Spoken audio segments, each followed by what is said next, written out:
Is it normal behavior? During the time when black people were treated as slaves in Europe and America, studies which claimed to be scientific were produced.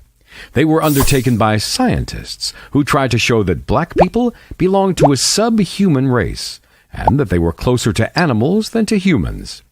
This was an attempt under what's called pseudoscience. Are we aware that today a similar type of pseudoscience is being promoted?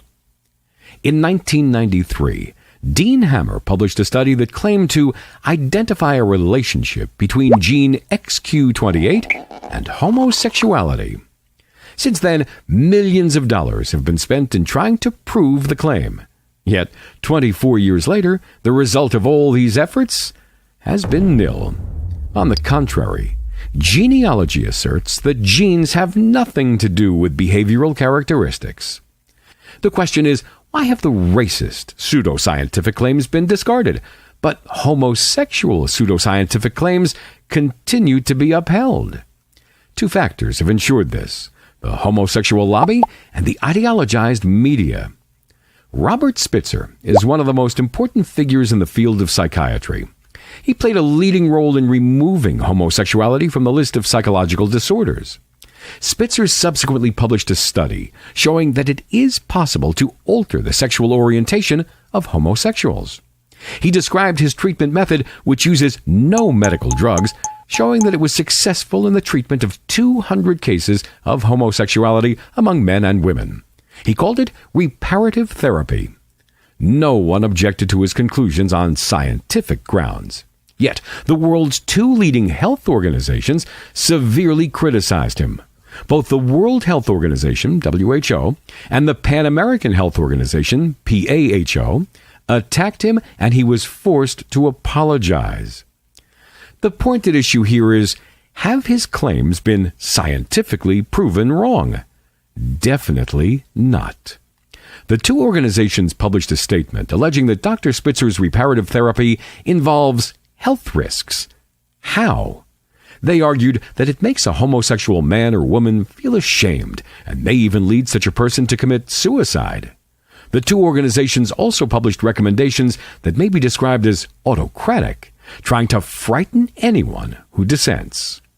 They urged the enactment of legislation that would punish anyone who tries to promote reparative therapy for homosexuals. They want such therapy to be outlawed. They have even encouraged that any such activity be exposed because it represents a violation of human dignity. They further require that individuals who promote such reparative therapy be reported to the relevant authorities. Needless to say, such practices recall to mind the tactics of the Spanish Inquisition. It's certainly naive to assume that an objective study can be undertaken in such an environment. Yet some media outlets continue to describe Dean Hammer's falsehood as scientific. There is always a simple strategy: silence scientists and establish a lobby to promote your falsehood. It's a sure way for people to believe pseudoscience.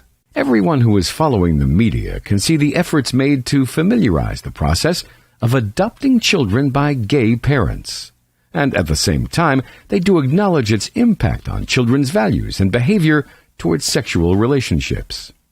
You can imagine a child raised by gay parents mingled with a community of gays. He grew up with these practices which are contrary to human nature. By the time when he wanted to change himself, live a normal life, and seek help, not only was he prevented by law, but also any attempts to help him was criminalized. Is that freedom? The Holy Quran tells us about Allah's prophet, who was sent to warn his people not to commit this disgraceful act. He is the prophet Lot, peace be upon him, and he asked his people frowningly, "And we had sent Lot when he said to his people, وَلُوطًا إِذْ قَالَ لِقَوْمِهِ أَتَأْتُونَ الْفَاحِشَةَ مَا سَبَقَكُم بِهَا مِنْ أَحَدٍ مِنَ الْعَالَمِينَ إِنَّكُمْ لَتَأْتُونَ الرِّجَالَ شَهْوَةً مِنْ دُونِ دون النساء بل أنتم قوم مسرفون. While Prophet Lot fully accomplished his duty, his people didn't follow him, but they accused him and his family of this weird charge. وما كان جواب قومه إلا